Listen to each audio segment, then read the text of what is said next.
evening and welcome to the Development Control Committee of Burnley Borough Council on the 25th of February.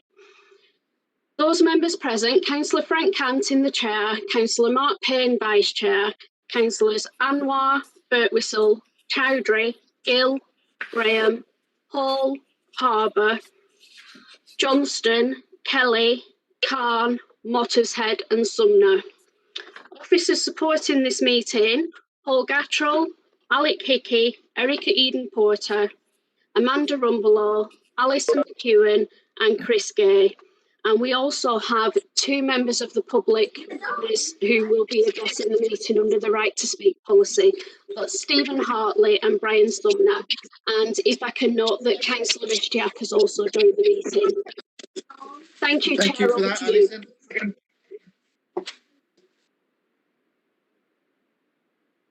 Thank you, Alison. Sorry, members, can you mute yourself if you're not speaking? Sorry, Chair, over to you. Yeah, thank you very much. First item on the agenda is, have we any apologies? None have been received, Chair, although Councillor Hosker, I believe, is running late and will join us very shortly. Right, thank you, that's noted. Item 2, minutes of the last meeting. I will move those minutes if anyone would wish to second them, Chair. Thank you very much. And have we any additional items of business? There are none, Chair. Right, thank you. Declarations of interest. Yes, I'd like to declare an interest in 6K. And Chair, that's another prejudicial interest. So Councillor Kelly will leave the meeting and won't take any part in the discussions or voting on that issue. Right, thank you. Is that all the declarations of interest? As far as I'm aware, Mr. Chair. Right, yeah. Yeah, thank you, Alison. Right, so we'll move on to the list of deposited plans. Sorry, no, next one is exclusion of the public. Will somebody... For agenda, Chair. Moved. Thank you very much. So, right, list of deposited plans. Now, what I'm going to do tonight is, if you look at your list of deposited plans, I'm just going to take them in a slightly, well, a different order. I'm going to do under 6. I'm going to do 6A first. Then you will notice from your agenda that you've got, there are several applications for reallocating. Now, I'm going to move, instead of taking each one individually, as traditionally we've done, I'm going to move all those to the end of the meeting and take them on block. Obviously, people will have a chance to comment on any individual ones if they wish to do so. So I will be moving from item 6A straight to 6F.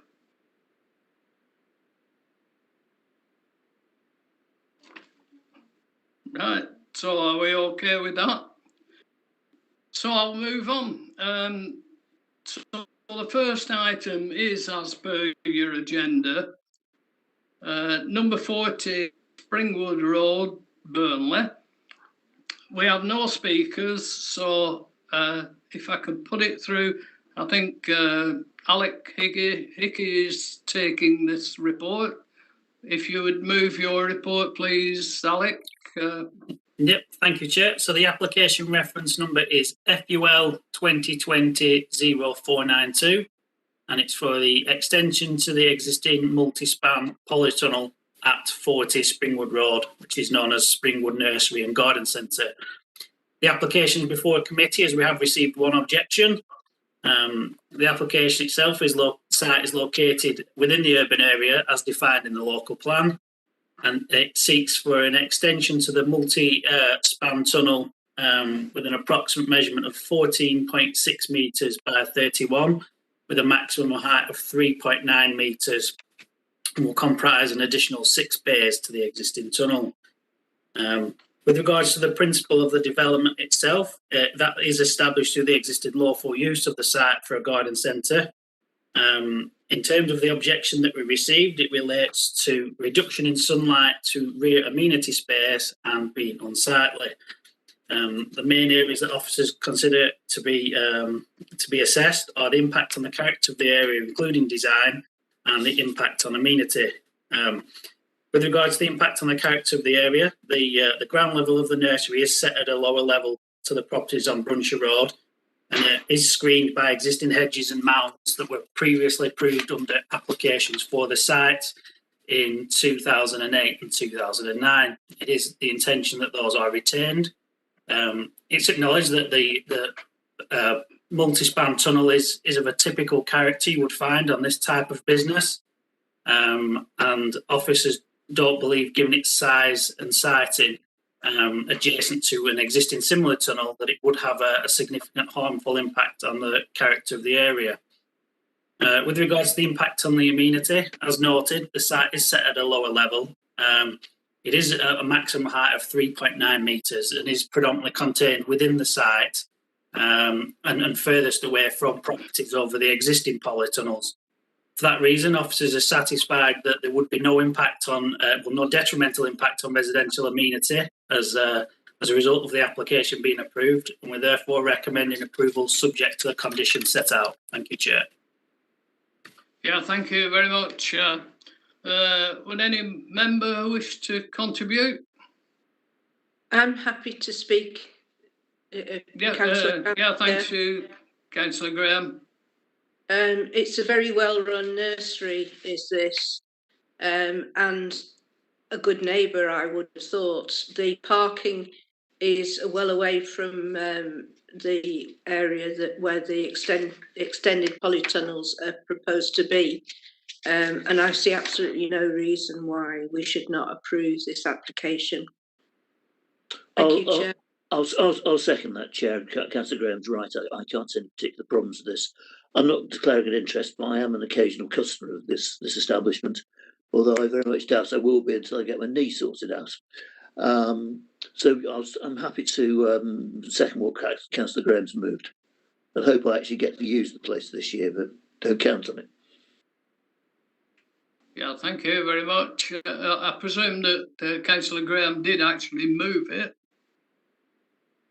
Yes, I said I supported it, which I should have said. You said you supported it. I just wanted to clarify that. So, yeah. Thank you. So it's been moved and seconded. Any other member? We have no other requests in the chat, Chair. Right. Okay. So it's been moved and seconded. Can we go to a vote? Yeah, I have. Would you like to do it in the respect that if there's no dissension, that we approve this application? Could I suggest you ask if there's any dissent? Yeah. Right, there doesn't appear to be any dissent, so that application is approved. Thank you very much. Right, so as I outlined earlier, if we move forward to 6F, which is the new Black Bull in Padiham, for which we have a speaker for this. It's Mr. Brian Sumner. Are you there, Mr. Sumner? Yes, Chairman, I can hear you. Thank you. Yeah, right. You've got 5 minutes in which to speak at your convenience. Thank you, Chairman. I'm very grateful to you for receiving my request to speak this evening. I am Brian Sumner. I'm the agent on the application. I'm from Avalon Town Planning in Burnley. There was just a couple of points I wanted to make on this, which I think might help the members reach their decision on this scheme. First, my company surveyed this building to do the plans back in the summertime, early summertime. We submitted the application in July 2020. And I can tell you that the building was in a very dilapidated state. It has been vacant for coming up to almost 8 years now. The roof at the back had partly collapsed. Rain was coming in, and that was affecting all the roof timbers. So the applicant has decided to act and start replacing those now, which he's doing now. But that is on a like-for-like basis and doesn't really affect this scheme at all. Second, the applicant is taking on a town centre building, which is dilapidated, to convert it to flats. And that is in compliance with your own development plan in terms of getting people into the town centre and diversifying town centre uses, and also in accordance with what the government directs local planning authorities should do in terms of government guidance as well. There was a couple of other points I wanted to make. There seems to be some comments made on the application about potential traffic that could lead from this use of small flats. But of course, that ignores the fact that this is an existing pub. There are large gates at the back, which previously had servicing to delivery and cars going to and from it. And of course, all that will cease with the use of flats. And I think it will be an improvement in traffic terms. Combined with that, of course, you've got the town centre padding improvements, which is going to realign the yellow lines down one side of Mill Lane at the front, so parking can be allowed there because it's a one-way street. And on that basis, I don't think there's any traffic objection that could be thrown at this application, which is in the town centre, and where it's generally accepted that town centre car parks can take up the slack of any residents' parking. Thirdly, we note on the application that Highways have requested a £3,000 contribution to a new lamp or a couple of lamps on the small road at the back. That's an estimate fee, which may be more given that that street is cobbled and it might involve more works. But our position on that is that is an existing public street with existing users on it. Other flats and other houses already use it. And I think it would be illegal and contrary to planning law to require this applicant to subsidise those people and subsidise the public highway. What the applicant is prepared to do, however, is put some very low-key lighting in his yard and on the wall and the gates at the back, which will light the entrance, and hopefully that will be to the benefit of everybody. We also noted that there is an objection to the scheme from the King's Arms next door, we think, whose point is that flats here might interrupt their business use. But of course, things like noise and permeation between the flats is dealt with under the building regulations anyway. Soundboards have to be put in the floors and on the walls to mitigate for that. And of course, it is a town centre, and anybody occupying this building would know that there is a pub next door, and the expectation of residential amenity here wouldn't be that safe, for example, in the open, quiet countryside. So I think that's a given that these kind of uses do exist side by side of the town centre and is in accordance with the policy. I hope, Chairman and members, that having regard to that, you'll support this scheme and allow this heritage building in the town centre to continue and get a viable use and to be put back into a reasonable state. Thank you, Chairman.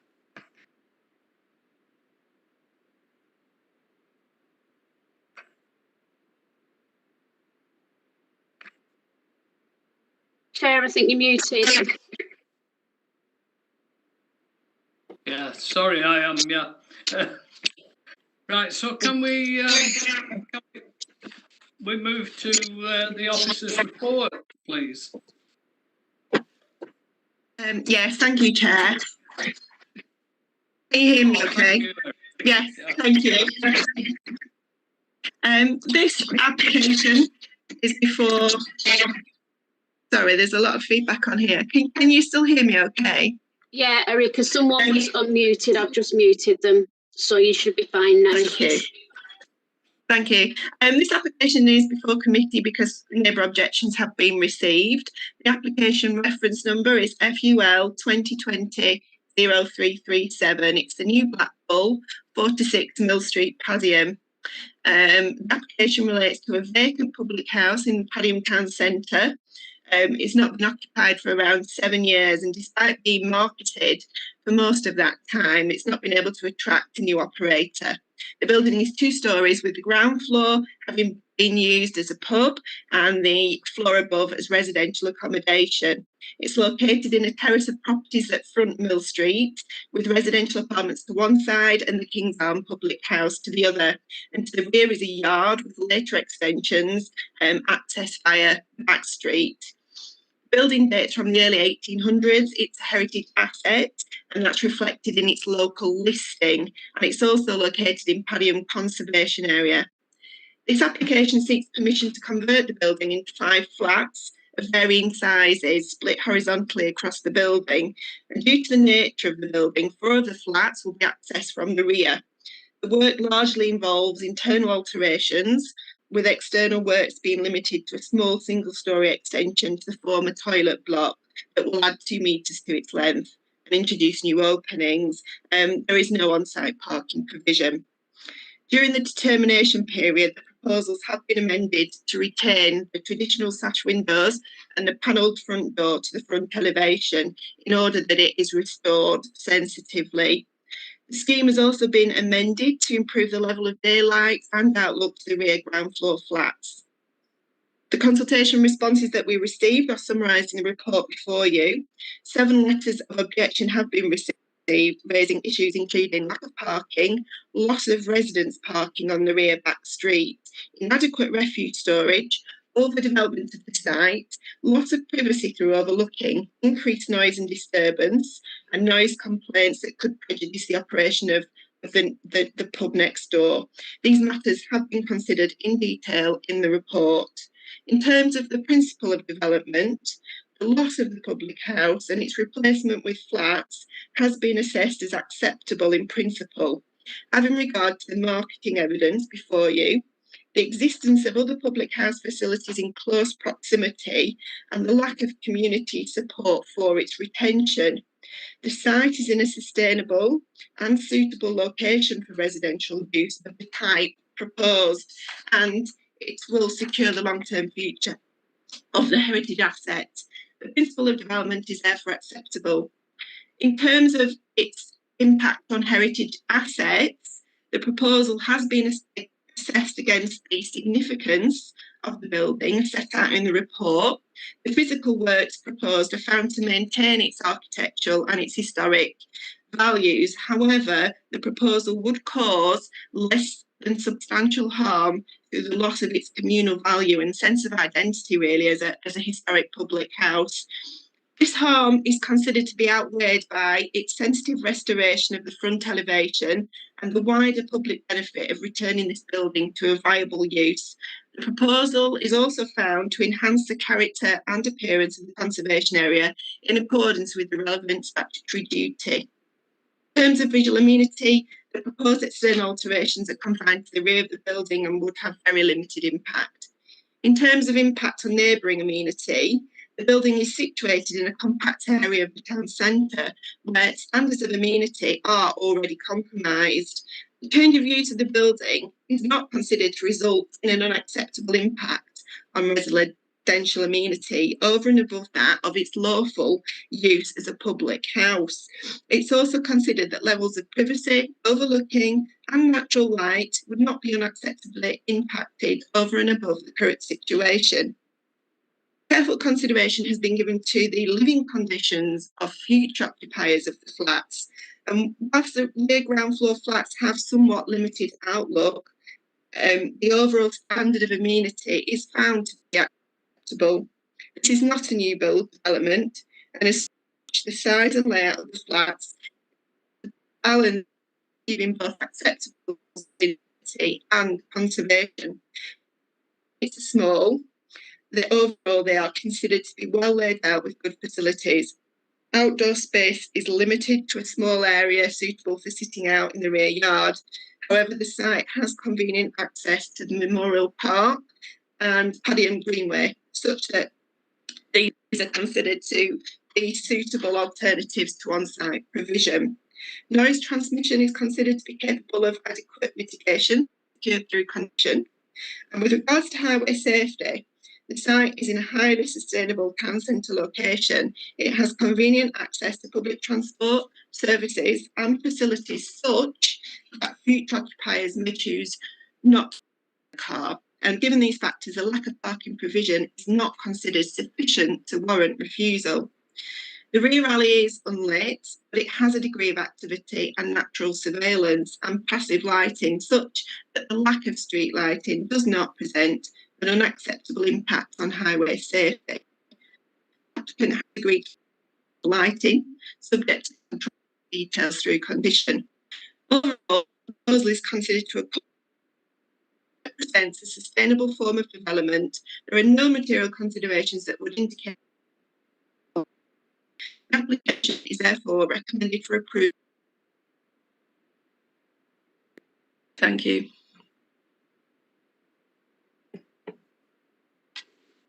Councillor Kent, you're muted.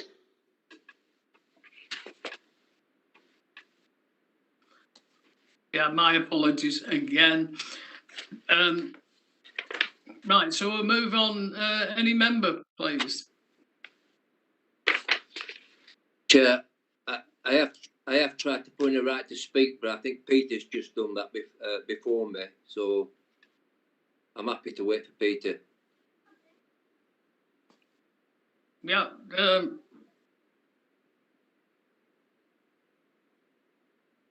So is that Councillor Gill first then? Was it Councillor Gill?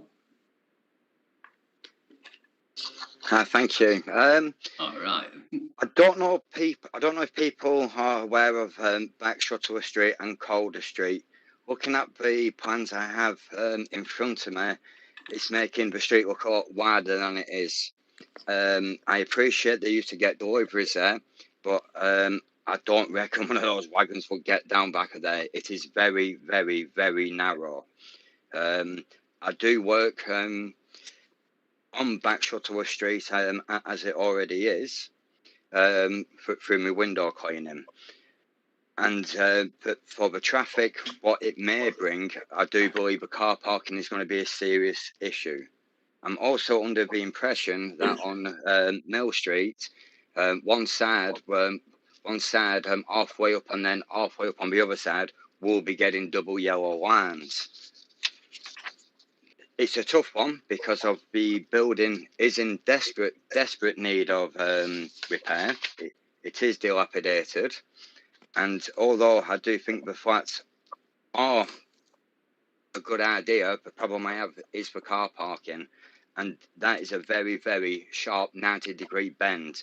What the plan doesn't show is how high the pub is on the corner there. Anyone trying to turn that corner and somebody trying to come the other way turning the corner, as well as somebody coming from Shuttler Street, will just be pandemonium. Thank you. Yeah, thank you, Councillor Gill. Councillor Harbour. Thank you, Chair. I'm mindful to support this application, Chair, for a number of reasons. The one being the actual state of the building itself. It's actually bringing that area down, and something needs doing quickly about it. But I've just got one or two concerns, and my first concern is, and I hope the applicant will put this right, but he or she have done themselves no favours when they stripped that building out, because they've actually left a right mess on Mill Street. They've had two skips there overflowing, well over capacity, and it didn't press me, but more importantly, it didn't press neighbours who live on there.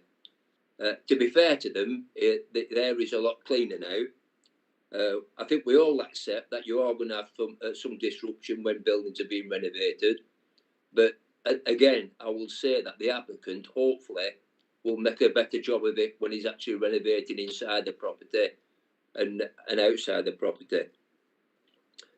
My issue, Chair, is, and I'll ask some advice of officers of this, but on page 2 it talks about noise and disturbance, and on page 64, one of the conditions on item 8 talk about noise and disturbance.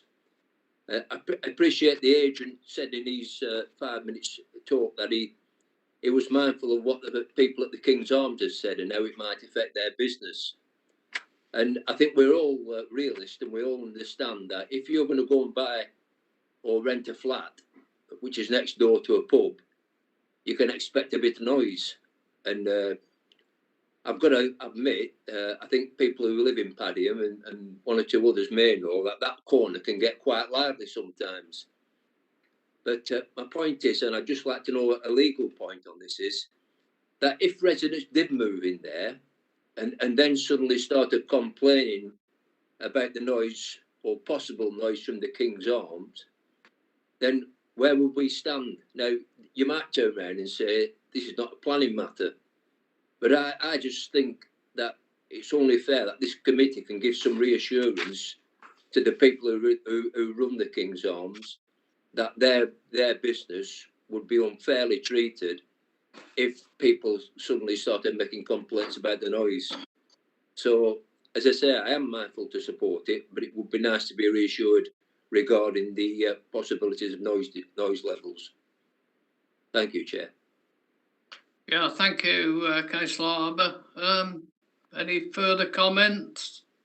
Can I move? Sorry. Can I move that we approve, please? Happy to second that. Right. Yeah. Chair, through you, can I just clarify where we are going to be on this issue of street lighting? Because I agreed with a lot of what the planning agent had to say. This building is in the last chance saloon. If we don't approve this planning application, it will just gradually rot away. And ultimately, in some years' time, it'll probably be demolished. The flats are too small, are very small. But having said that, they're starter homes, and you don't buy or live in a place next to a pub without expecting a bit of noise. But my main point, Chair, is this issue of the request from the Highways Authority. And I have to say I disagreed with what the planning agent said here. In the narrative on page 57, the need for lighting, and I quote, does not arise as a result of this application. You know, that's a bit like a developer of a housing estate saying, well, children are nothing to do with us. They don't arise because we're going to build houses. And I think the principle that if you are developing in whatever way, you have a right to pay back to society because you will make a profit out of this. And if you don't make a profit out of it, well, you probably shouldn't have started the development in the first place. But you also have a responsibility to society. So I would like to see the Highways Authority's request placed in as an additional condition. Right. Yeah. Thank you, Councillor Johnson. Can I come in there? Sorry, I can't. Oh yes, Councillor. Yeah, Councillor Graham. The RTS is not working. I think. I mean, Councillor Johnson's right. That there is concern about people going backwards and forwards into those flats at night, and obviously it's quite a dark back street.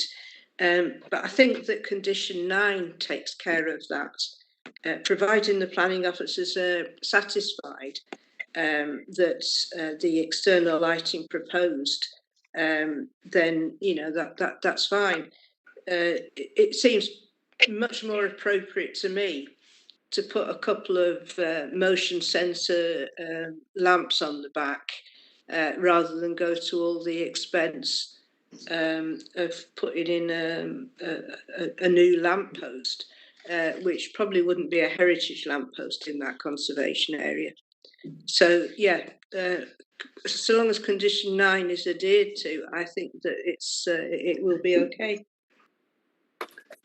Can I come in there, Chair? Is that okay? Sorry, just to address that. Is that all right?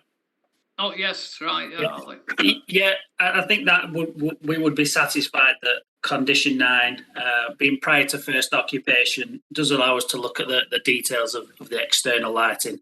I think one of the elements that was picked up is that there are existing issues that may be there, and guidance is clear that we shouldn't be using conditions to address pre-existing issues. However, we feel that condition 9 in this instance is appropriate to ensure that the development that comes forward is acceptable with regards to the lighting. So we'd be satisfied that that would address the concerns, and we can also consult highways when the details come in of that condition. Right, yeah, thank you very much, Charlie. For my own comments on this as a podiumer, I'm not happy with this particular application. However, I don't think that there are sufficient planning grounds to overturn it. But just to be noted that I don't like the idea that there's insufficient parking provision, despite the comments in the report. The lighting situation, well, as has just been pointed out by the officer, I could live with that. But it is, I think we ought to be aware that it is a very hot spot for antisocial behaviour, especially during the summer months. And I'd feel for anyone who was living in those conditions, not particularly the noise from the Kings or the Starkey, but from the people who gather around outside. I've witnessed it, and it's been quite horrendous at times. But apart from that, there are no real planning grounds to overturn it. So, Chair. Sorry, Chair. Yeah. Thank you, Councillor Harbour. Yeah. Yeah, my apologies. Just before you go to the vote, I'm sorry if I didn't make myself quite clear, Chair, in my opening remarks, but I did ask, would it be possible for the officer or a legal opinion on the possibility of that if there is any noise complaints from these residents against, in particular, the Kings, where does the Kings stand on that? Because it would be nice to know that there are safeguards there to protect them from, if you like, environmental health going in 12 months after residents have moved in and saying your pub's too noisy. Yeah. So if there's no legal opinion there or no opinion from officers, that's fair enough, but I just think it's a concern. I'm happy to pick up from the planning point of view, if that's okay for you, Chair. Yeah, that's fine. Yeah, that's what we needed. Yeah, so obviously the changes that we've seen recently in planning, and sort of they've not come massively to fruition yet, but are the what's known as the agents of change principle. So essentially, yeah, it would be in the past where you may have found, particularly that a new use arrives and an existing use is seen to suffer because of that new use, particularly around housing and events like that. Whereas there is scope now within planning where it's ultimately on the person that's providing the new use, where they should seek to address any existing environmental conditions. So be that noise and those elements. Now, obviously, it would be at the time, if anything was formally put in, for the environmental health officers to make an assessment from that. But obviously, they do work with us, and we would be advising of that at the time that use is lawful. Thank you, Chair. Right, thank you. I think Councillor Hosker has put in a request. No, it's just join the meeting, that's all, Chair. Yeah, it was just to notify you that he's joined the meeting, Chair. All right, I thought he'd put an RTS in. Right, fair enough. So we'll, if there's no further comments, we'll move to the vote. Chair, do you want to do this as a named vote or an electronic vote?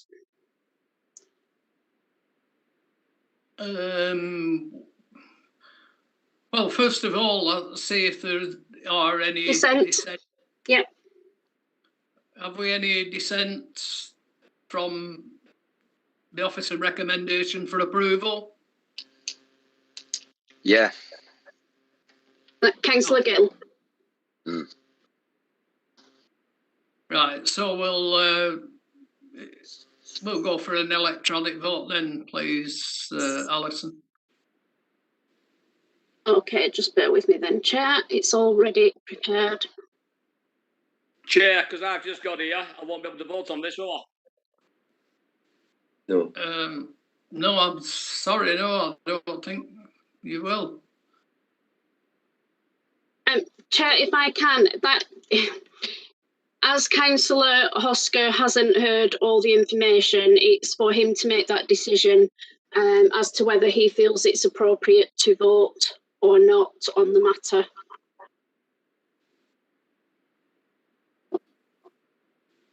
What say you, Councillor Hosker? No, I don't know application, do I, Mr. Chair? Chair, can I just ask you to clarify that, as we've always been told when we've done training on planning, and I might have got this wrong, but if you come in, if any of us come in late to an item, then we're barred from voting on that item because we haven't heard the facts, whether it's for or against the application. If I can, through you, Chair, that was always the premise that we'd worked under, but the advice provided at the last meeting was that a member arriving late could vote if they chose to. And we have a legal colleague here with us who can clarify that position if you wish. Yeah, I think that's better than Alison. Who've we got from legal? Amanda, can you? Yeah, through you, Chair. Yes, thanks. I believe it was raised at the last meeting, and I believe David Talbot was the legal officer attending that meeting, and there was some discussion about this. I have, in the past, been part of DC where, yes, quite rightly pointed out, if a member wasn't there, then it wouldn't have generally been the case that they could vote. However, the position that Mr. Talbot gave last committee meeting was quite different in that it isn't a judicial or a quasi-judicial forum. Therefore, the way forward has, and the decision to take it forward has been that they have to decide themselves based on all the information they have to hand as to whether they are informed enough to make that decision. And that is what has been decided to go forward on this. Okay. Okay, so it is Councillor Hosker's decision. Correct. Yeah, so if you wish to vote, vote. If you don't, don't. Right, so are we okay for voting? Right. It's just, yeah.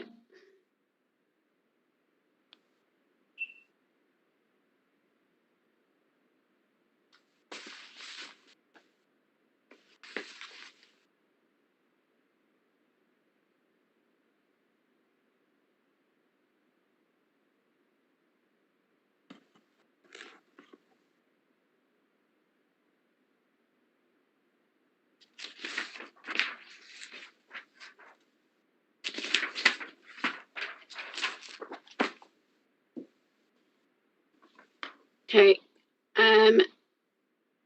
Councillor Lubna Khan, have you got an issue with your voting? Oh, no. And Councillor Hosker, can you just clarify whether you're intending to vote or not?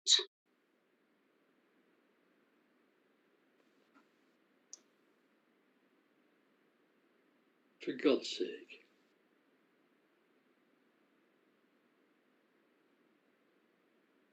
No, I'm not going to vote. I don't think it's fair. Thank you. I'll close that vote then.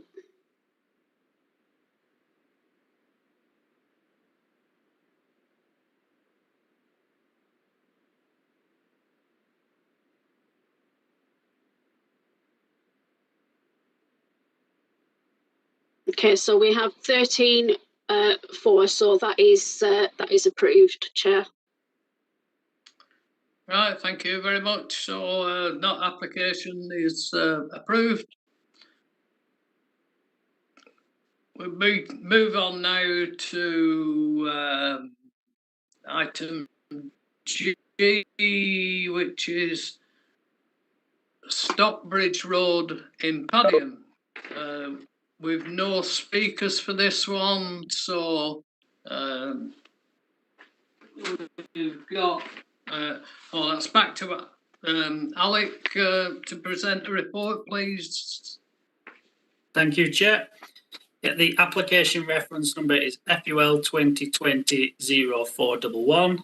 It's 7 Stockbridge Road, and the application is seeking to convert the existing 5-bed dwelling into a 1 1-bedroom flat and 1 3-bedroom masonette. The application site is located within the defined development boundary as identified in the local plan. It's a stone-built gable property that sits on the corner of Stockbridge Road and Russell Terrace and is attached to number 9 Stockbridge Road.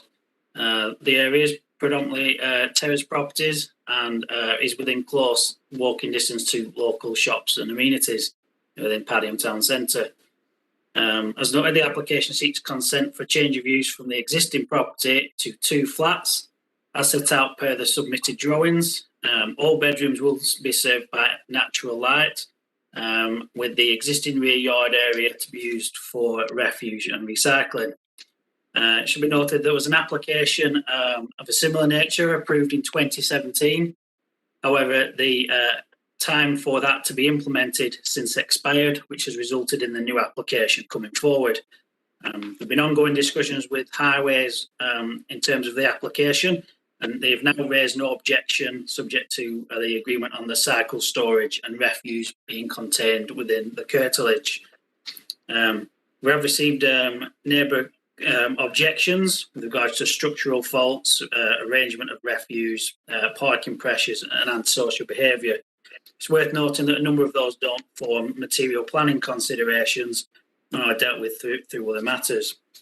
With regards to the principle of the development, it is noted that the 2017 permission established the principle. However, a new local plan being adopted means that it needs to be reassessed against the relevant policies. As you'll note from the plans, there's very limited change externally. Officers therefore don't consider that it would have any greater impact on the character of the area than existing. With regards to amenity, it doesn't propose to alter any existing window openings, and therefore wouldn't give rise to any additional impacts on overlooking, loss of light, privacy, overshadowing.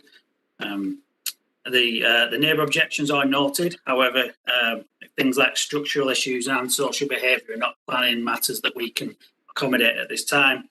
Indeed, it's thought that if the application is granted permission and does come forward, it will address some of those issues. With regards to the impact on the highway network, it's noted that there is no objection from the Highways Authority, and the site is located in a sustainable location. And additionally, it is a big property where you would expect to find vehicles associated with it if it was occupied as a single dwelling. Therefore, officers are recommending approval, subject to the conditions set out. Thank you, Chair. Yeah, thank you very much. So, any member? Yes, Chair, we've got Councillor Harbour. Yeah, Councillor Harbour. Yes, thank you, Chair. Chair, I again am mindful to approve this application. I think if there was ever a case for refurbishment of a property, then it's this one. When you look at it, Chair, when you actually look at the building and where it's positioned, that's the first house what people see as they turn onto Stockbridge Road, and it doesn't give a very good impression when you actually look at that property. It's crying out for refurbishment, and I appreciate that the applicant intends to do that. However, I just wish when we look at properties and we talk about impact on an area, it's not just inside the property what impacts a neighbourhood, it's what's on the outside. And I know we can't do this with no planning grounds to do it, But in my opinion, that property is crying out for new windows and new doors, sandblasting and repointing. And if they did that, it sets a standard then for the neighbourhood. As you go up that side of Stockbridge Road, there are properties on there where have been sandblasted, and that you can see new windows on those, and they look absolutely marvellous. And yet here we are, the first property we come to. I might be doing the applicant a disservice. He might fully intend to do that to the outside of the property. And as I say, we've no legal grounds to actually make him do that. But it would be nice if our planning officers could contact him and suggesting that would be very, very beneficial to the neighbourhood and to his own property if he did that. Thank you, Chair. Yeah, thank you very much, Councillor Harbour. Any other member? There are no requests to speak in the chats, Chair. No. Councillor Harbour, did you? I presume you're moving that for approval. Sorry, Chair. Yes, I will move it. Yeah. Second it. Have we got? Oh, right. That was Councillor Kelly. I think it was. Yeah. Yeah. Yeah, Councillor Kelly.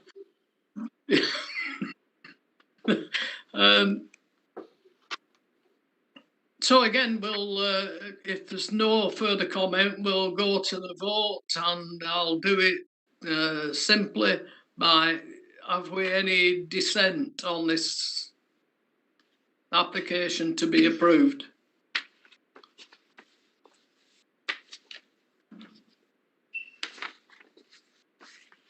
No? No. Right, so that application is approved. Thank you. Moving on, the next one is item 6H, which is the Hare and Hounds Public House, Briarcliff. Again, on this one with no speakers, and I believe this one's down to Erica, yes? To present the report. Yeah, thank you. Go ahead whenever you want. Thank you, Chair. This application number is FUL 2020-0421. It relates to Hare and Hounds Public House, and the application is before committee tonight as neighbour objections have been received. The application itself relates to Hare and Hounds Public House, which is located at the corner of Halifax Road and Todmorden Road in the settlement of Haggate. The pub benefits from a generously proportioned grounds to the rear of the site that are used as a car park and a beer garden. And the beer garden itself includes a patio which extends from the rear elevation of the pub, an area used as a dining room. It steps down to take account of the changing levels, and it measures around 13.5 metres in length, tapers to a grassed area. It runs alongside the boundary with Todmorden Road and is elevated above the level of the road. And the car park is bound to its north and east by the rear gardens of neighbouring properties. Protected by the development boundary, the beer garden and the car park falling within land designated in front side. The is seeking to Right, thanks. Oh, have you finished? Yeah, you just broke up a little bit. For physical work. Yeah. Sorry. Erica, you're breaking up. Sorry. We've missed from the car park being bound on its. Okay. Okay, well the car park is bound by the rear gardens of neighbouring properties. And sorry, I've lost my flow. And the pub operator is seeking to enhance the quality and practicality of the existing beer garden in a response to social distancing measures. The application seeks permission for physical works to increase the level of the beer garden so that it is consistent with the floor of the dining room. This will involve a 300mm increase in height at the point where the beer garden meets the dining room, and increasing to 800mm in height as the land falls away. The works will also involve the installation of a glazed balustrade around the perimeter, and the steps and a ramp will be incorporated to allow access from the car park. It's also proposed to install bifolding doors across the rear elevation of the dining room. It's important to note that this application relates to an existing use. It maintains the existing footprint and the floor space of the beer garden, and it seeks operational works only and should be determined on that basis. 7 letters of objection have been received, and they include insufficient car parking, increasing traffic and congestion, unacceptable levels of noise and disturbance, increased overlooking into rear gardens, and loss of amenity caused by external lighting. The application proposes small-scale physical alterations to enhance the existing facilities at this established public house. It will not result in any change to or intensification of the existing lawful use, and the proposal is considered to be appropriate to the nature and to the scale of the public house, and as such is found to be acceptable in principle. The main issues relate to visual impact and the effect of the alterations on the neighbouring amenity in relation to overlooking, reduction of outlook or daylight, and loss of privacy. With regards to visual impact, as set out in the report, the proposed alterations are considered to be appropriately designed and would not have a detrimental impact on the visual amenities of the pub, its outdoor area, the surrounding street scene, or the wider landscape setting.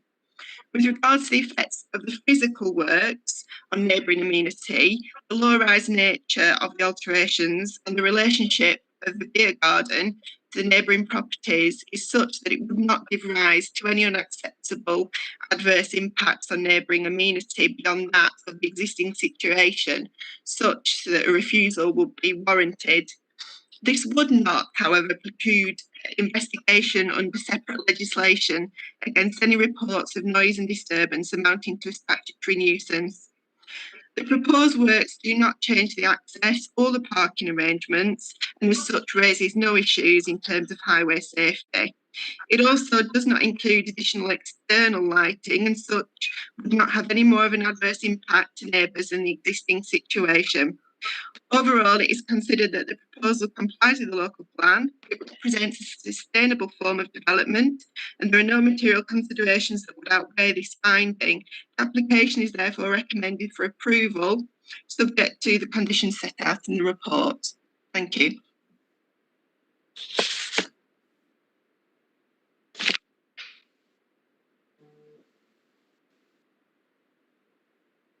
Chair, Councillor Graham has requested to speak. I'm not sure whether I think you're muted. No, I haven't started to speak. No, Councillor, I think Councillor Kant's muted. Sorry, Councillor Graham. Frank? Frank?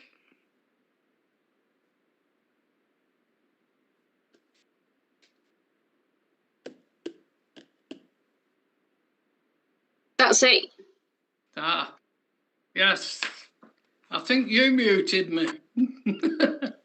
Sorry, there was some feedback coming from somewhere, so I was just trying to stop that. Yeah. I was trying to unmute, but it wouldn't work. However, technical difficulties overcome. Councillor Graham. Thank you, Chair. Councillor Graham, do you? Thank you. Yeah, I didn't start speaking until the Chair allowed me to do, so I'm behaving myself tonight. I absolutely see no reason why we shouldn't approve this application. It's not increasing the size of the pub, it's keeping the car park the same size. It's really just tidying it up and making it look more aesthetically pleasing, shall we say. So I will move we approve this application. Thank you, Chair. Yeah, thank you, Councillor Graham. Any other member? Yeah, Councillor Anwar, please, Chair. Yeah, Councillor Anmore.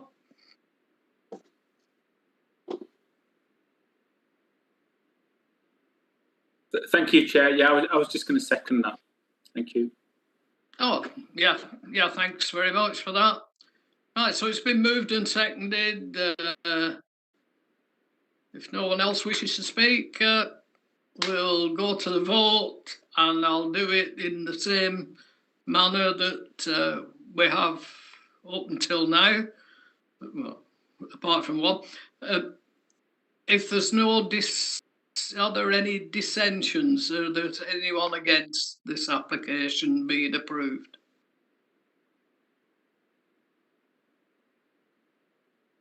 Doesn't appear so. So this application is approved. Thank you very much, everyone. Chair, can I just point out that we are approaching the hour mark, so now might be an opportune moment to move the very brief 5-minute adjournment.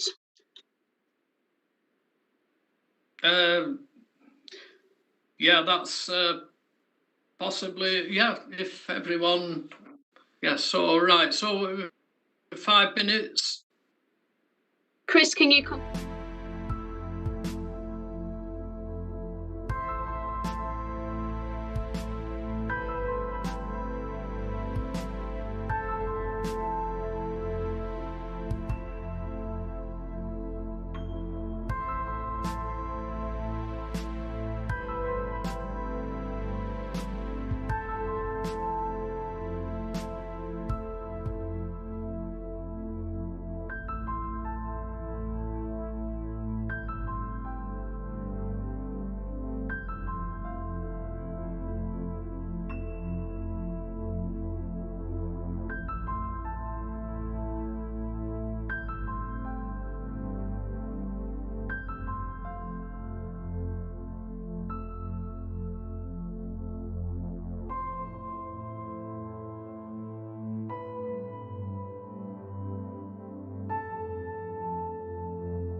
Welcome back to this development control meeting. Thank you, Chair. Yeah, thank you, Alison. Right, so we're moving on to the next item on the agenda, which is the Bayhorse Hotel in Westlawn. And again, this is one with no speakers on it. So if Alec could present his report on this one. Thank you, Chair. Yep, the application reference is FUL 2020-0568. The proposal is for new lighting and timber window box planters to the facade facing Church Square, installation of bifold doors to the rear, installation of stretch awning to the rear, creation of new cold rooms, covered walkway access to the cold rooms, alongside the installation of replacement kitchen extraction.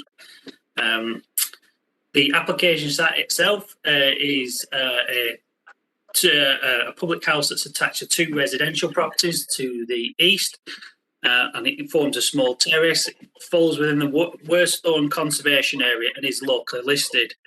It is before members tonight as objections have been received.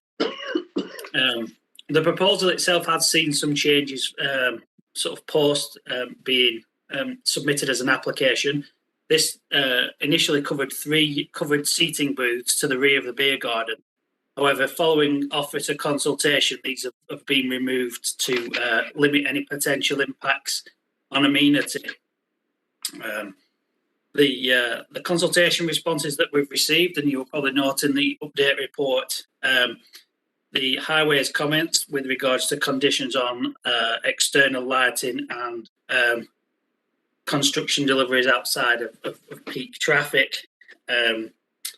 The further comments have not been received from any other statutory consultees, and we did receive 6 letters of objection. The points raised, as you will see in your report, a number raising concerns with increase of noise, lack of parking, increase in vehicles, lighting having an adverse impact, cigarette smoke, and other noise implications. As similar with the previous application, there is no change of use involved or any changes to the site area. It is operational development, and the assessment therefore takes account of that. As such, the principle of development is accepted given the current lawful use of the premises. With regards to the visual impact and design, the proposed window planters and lighting to the front facade would not fundamentally alter the appearance or character of the principal frontage of the building, and are considered to be acceptable given their minor nature. The proposed cold rooms and walk-in would be screened by the existing single-storey element sited to the west of the main building, and also similar with the proposed polycarb walkway on the other element of the building, which is situated at the rear. The replacement kitchen extraction equipment would be of a similar nature and location, and therefore it's considered that the proposed elements of the works are in keeping with the host building. The proposed bifold doors, while having some impact on the fabric of the building, would be screened and are considered to bring forward the future occupancy of the building and retain its use as an existing public house. With regards to the impact on heritage, whilst it's noted it is locally listed, it is considered that the proposal would preserve the special characteristics of the heritage asset in compliance with both local policy HE2 and the National Planning Policy Framework. With regards to residential amenity, officers do accept that there is the potential for some light spillage. However, given the nature of the lighting proposed, it's not considered that it be detrimental enough to warrant the refusal of the application. It is noted that there is the potential that there may be an increase in the use of the rear garden. However, it must be remembered that it is an existing beer garden, and we are looking at the elements that are proposed and their potential impact on amenity. It's considered that on balance, the proposed works and lighting would be of minimal impact and would not give rise to reasons to refuse it on amenity grounds. should noise be a nuisance, there are other powers through environmental health to tackle these issues. With regards to highways, it's noted that there is it's made reference to a lack of off-street parking provision. However, again, this is an existing use, and this application shouldn't be seen to address any existing lack of parking. It's taking into account the proposed works. It's considered that there would not be a significant increase in patrons to warrant requiring the public house to provide additional parking. It's therefore that whilst we take on board the recommendations that highways have put forward, such as the requirement on lighting, it is a minimal projection from the highway, and therefore we're not seeking to put those conditions as requested on. As such, Chair, we're recommending approval subject to the conditions set out.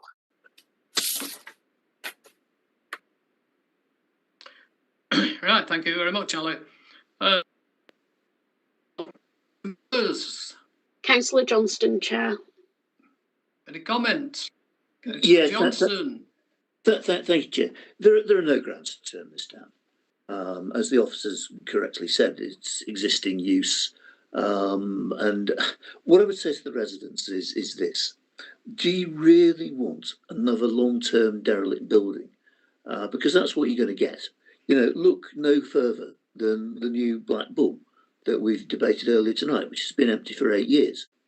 You know, pubs are going to have a very, very tough time. People are out the habit of going to the pub.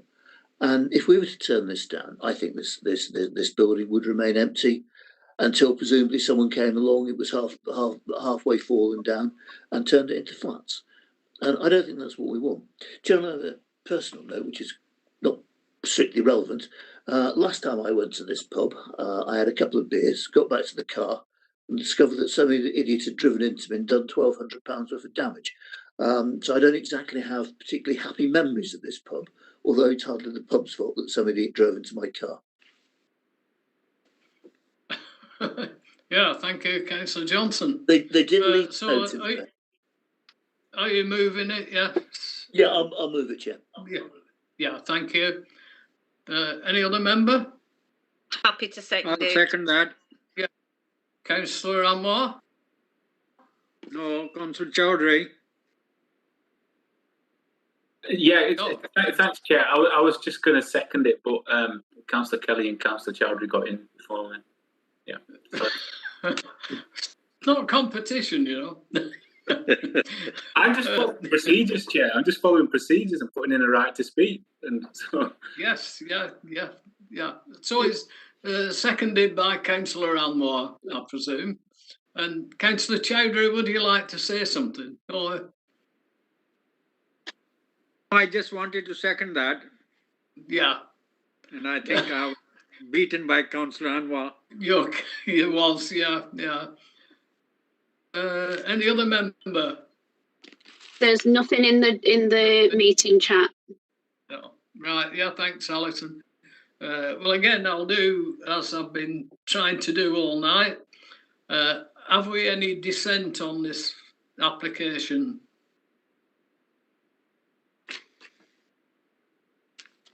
I will take it that we haven't, so therefore that application is approved. Thank you very much. So we'll move on swiftly, hopefully, to the next application is for 88 Burnley Road, Padiham. Yeah, with no speaker on that one. So again, we're down to, this again, what is one for Alec? If you'd like to give a report on this one, please. Thank you, Chair. Yeah, the application reference is COU 2020-0508, and it's the change of use of the ground floor from a commercial premises to a hot food takeaway, which now falls under the sui generis use class. The site is 88 Burnley Road, Padiham. The application is before committee as we have received objections. The application site itself is a ground floor mid-terrace property located on the southern side of Burnley Road within the development boundary urban area of Padiham. The application itself is seeking the change of use of the ground floor only. The first floor is occupied by a separate residential premises. With regards to external works, there were no changes on the front elevation and some minor changes on the rear elevation, incorporating a flue and other works as per the drawings set out. Refuge will also be stored in the existing lower area of the existing outrigger.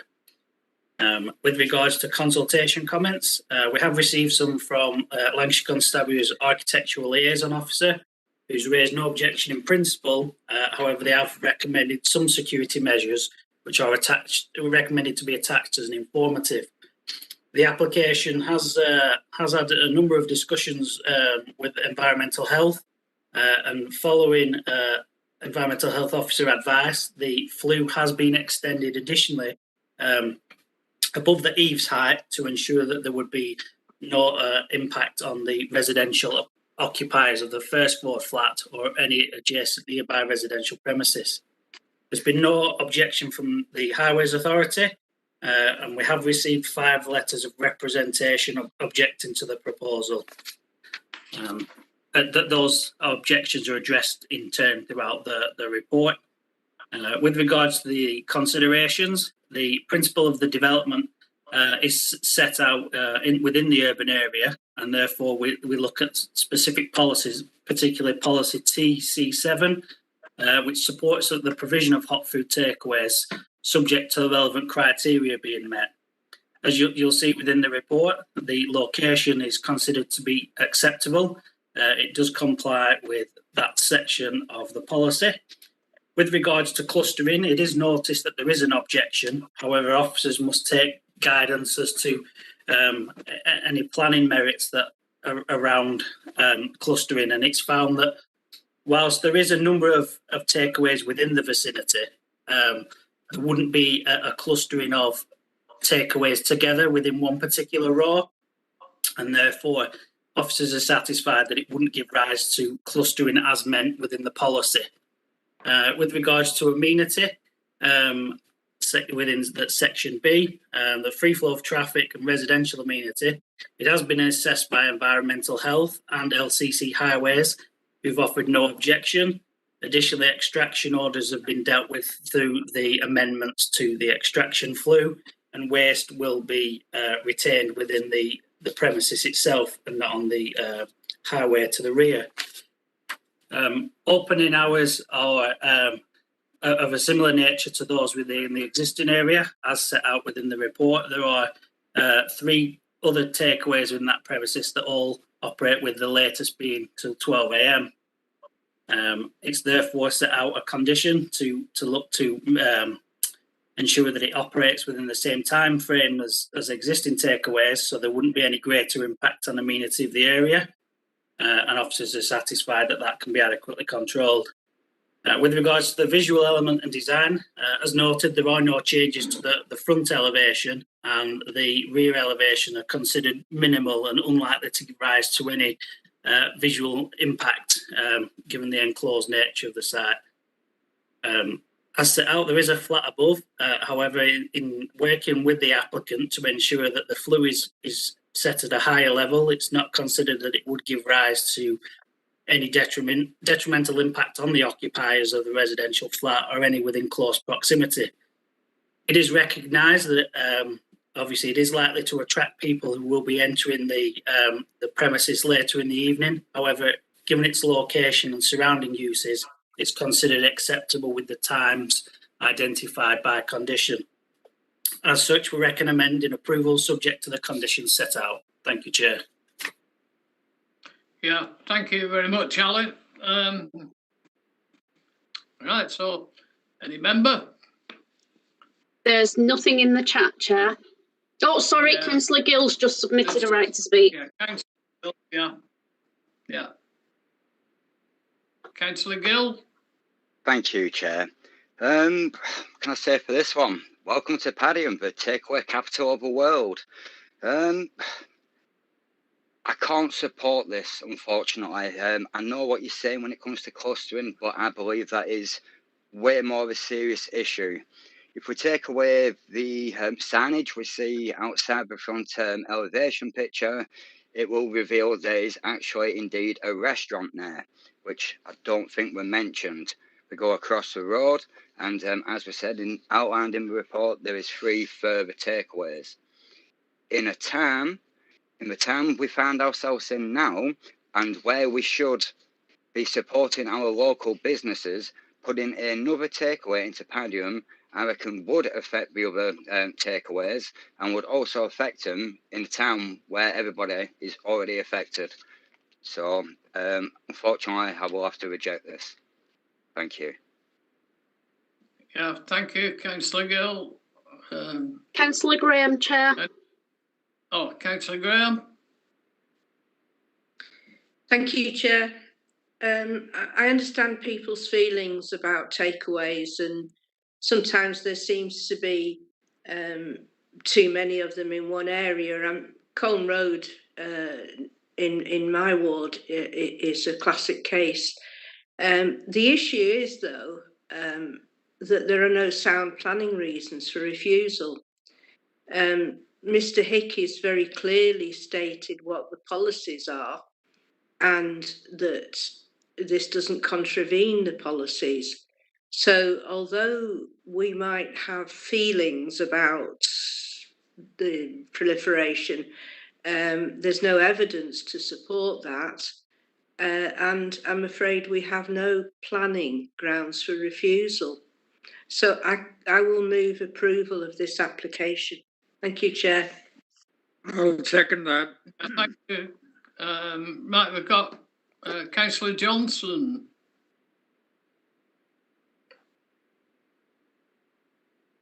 Councillor Johnson. Yeah, it's all right. Thank you, Chair. I was trying to get the chat screen off my screen. I hear what Councillor Gill said about clustering and Padiham being the takeaway capital of the world. And there is an issue in certain areas. But what I would say is that the regulator in this case is market forces. Now, I'm not a great fan of market forces, but the bottom line is that if the market is not there to sustain all these takeaways, they will stop opening, and ones will fall by the wayside and will close. It's not a great way of running and organising a society, but one advantage it does have is that if people do not use these facilities, they will close. And it seems to me at the moment that the market in Padiham is strong enough to sustain a very large number of takeaways. And Councillor Graham's right, there are no planning grounds to turn this down. Are you seconding the motion, Councillor Johnson? Yeah, I don't see any reason why not. No, sorry, I should have done that. Right, yeah, thank you. Any other member? No, there's nothing in the chat. No, right, thanks. Well, I think it's already established that we have a dissenter, so please could we sort out an electronic vote, please? Chair, can you not hear? Chair, can you not hear me? No, I couldn't hear you. Alison, I've tried 4 times to get in touch with you there. Sorry, absolutely nothing came through on the chat. So I can't, I can only apologise, but there are no messages on the chat that I can see. I put on Alison, I put on right to speak, and I tried to come through 4 times. Same problem as what we had last night again. Right, no, I'm going back and double checking, but I can't see anything. The chair's aware now that you wish to speak. Right, yeah, thank you. Right, Chair. I'm going to be voting against this tonight. I think it's not the best thing I'd put in our area. We've got too many takeaways as it is. I've had too many public complaints. It could cost jobs. It won't last 2 minutes. It's just making area look a mess. We've got well, takeaway after takeaway after takeaway all the way through town centre, and it is going to end up looking. I mean, right, keep commenting on, right, Sue Graham's got them up Dane's house. Well, if she likes them up Duke Bar, that's fine. There's too many takeaways in one area. It'll cost jobs. It's my opinion. The public in Padiham don't want it. They come to me with objections and I'm supporting them. Right, thank you, Councillor Hosker. As I did indicate, that there was going to be objections to this, so therefore I'm going to go to the electronic vote. So, Chair, Councillor Graham has just put in a request to speak. Right, yeah, Councillor Graham. Sorry, I just wanted to correct Councillor Hosker. My ward is Queensgate, and I am a councillor. Thank you. Yeah, thank you. Chair, I did say Councillor Graham, now if I don't come through, I can't understand that. It might be this computer yet again. But I did say Councillor Graham at my side. It's just an opinion. You said Sue Graham. You did address Councillor Graham as Sue Graham, which is not really appropriate. However, we'll move on to... Chair, can I just ask for a name vote, please? A named vote. Electronic vote is a name vote. Councillor Hosker. Chair. It isn't the same, you know that, name vote. Chair. A recorded vote, yes. And if that sounds better. We will need recorded vote is...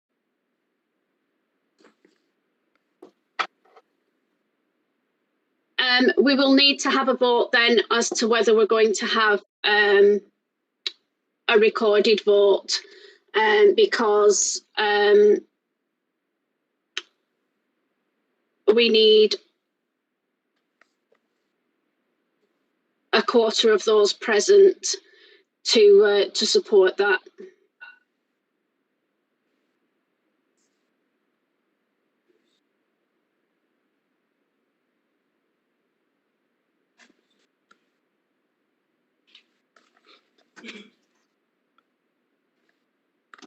Alison, you're frozen. Oh, right. Sorry, I did think you'd frozen for a while. It must have been me then. As Councillor Hosker has requested a named vote, we will need to take a vote to determine whether there is the required level of support within the room to do that. So if you just bear with me, Chair, and very quickly.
We do have one or two members that look like they still need to submit their choice. Alison, can I ask why we're not doing it verbally? Just because we need to get the numbers through quite quickly so that we can move on and complete the recorded vote if we need to, Councillor Hosker.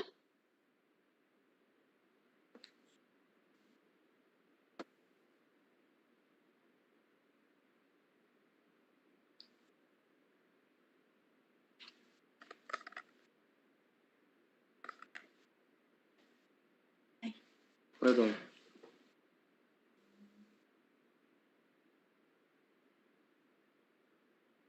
Right.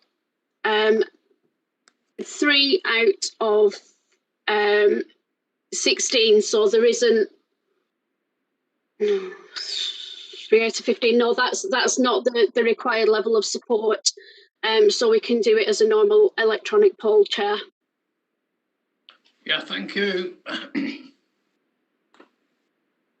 So we're proceeding to do that, are we? Yeah, just bear with me 1 second, please, Chair. Yeah, problem.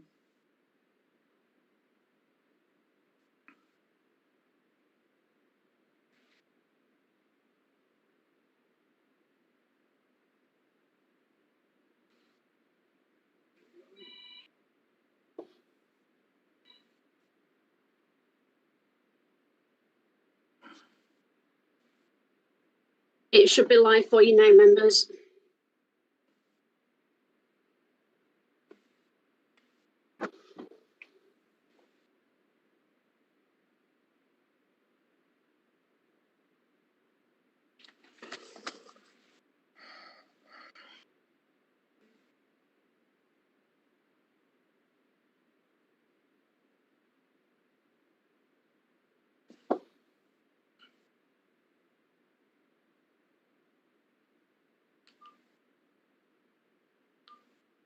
If members can just make sure that they press submit when they record their vote, please.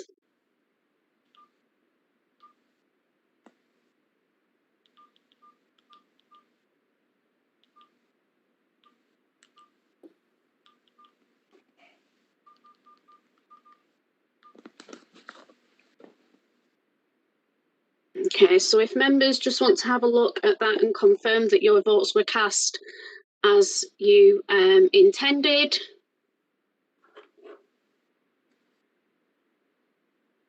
I'm not hearing anything, Chair, so that vote is carried and it is approved. Yep, thank you. Yes, the application is approved, as you quite well point out. Right. So we'll move on to the next application, which is 6K. It's Walshaw Mill, Talbot Street, Briarcliff. This is the one I've declared an interest in. Yeah, Councillor Kelly, yes, I understand you've I'm just moving you to the lobby now, Councillor Kelly. Yeah, did we have a speaker for this one? We do. We have Mr. Stephen Hartley with us. Right. So are you online, Mr. Hartley? Yes, I am. Can you hear me, Chair? Yes, indeed, I can hear you. Yes. Okay. As per normal, you have 5 minutes in which to present your case. Well, thanks, Chair. And, thank you, and good evening, everyone. Well, Walshaw Mill's been empty for at least 3 years, and it's a big building. We believe there's a general support in the area for its replacement by housing. And as part of the application, we've submitted an illustrative plan because this is an outline. But I stress it is for illustrative purposes only, and design is a reserved matter. Housing of an appropriate type and design would preserve and enhance the conservation area, in our opinion. There are 2 objections, and the first is that the site hasn't been adequately marketed for commercial purposes for 12 months. It's been marketed informally for over 3 years, but more intensively by Trevor Dawson for the last 9 months. Over 900 companies have been sent details with follow-ups, and with advertisement boards still on the property. It's on social media and it's on Twitter. Your report says that no sales price is mentioned in the adverts. Well, that's because it's been offered on a offers invited basis. To be honest, any offer. There's been a handful of site visits from companies thinking of splitting it into units, but no offers at all have been made. And the agent's point is because of its generally poor accessibility. But even if offers had been made, splitting it into units for, say, car repair businesses and the like can lead to more traffic along Talbot Street, and I think a poorer environment for residents as well. The marketing exercise, I think, shows there's a real possibility that this large site might remain empty and deteriorating for the foreseeable future. The second reason is that it's in the conservation area, and its demolition wouldn't preserve or enhance it. But we do have a report on its heritage qualities by Oxford Archaeology. And this concludes that parts of the mill, the engine house, the boiler room, and the preparation area are more important than the rest. And it proposes 3 options for moving forward, which include retaining one or part of the important parts, but allowing the rest to be demolished. Now, the application is for the demolition of the entire mill. That's what we think is the best outcome, because it doesn't really, in our opinion, add positively to the conservation area in a way that suitably designed new housing would. However, there's no reason why the outline application can't be conditioned to say that more important parts shall be retained and incorporated into the overall design at the reserved matters stage. It'd be a conditional approval for a lesser scheme. I think an outright refusal would create great uncertainty for the site where there's no commercial interest, but where the site can't be redeveloped in any way. And as I say, we could be looking at a vacant and deteriorating site for the foreseeable future. Therefore, firstly, I asked the committee to approve the complete demolition of the mill on the grounds that sufficient marketing has taken place, but also because new housing would make a more positive contribution to the conservation area. If certain parts have to be kept, I see no reason why this can't be conditioned in the way that I've suggested. These could be agreed with your officers on a plan prior to any consent being issued, or else it could be brought back on that basis to the next meeting. So finally, I do fear for what an outright refusal might mean. If you too have such worries, I'd at least ask for a deferment for further discussions as to which parts of the mill might be retained. Thank you for listening to me. Thank you. Yeah, thank you very much for that. We've got the, is it Erica who's presenting the officer's report? Yes, it is, Chair. Yeah. Go ahead whenever. Thank you, Chair.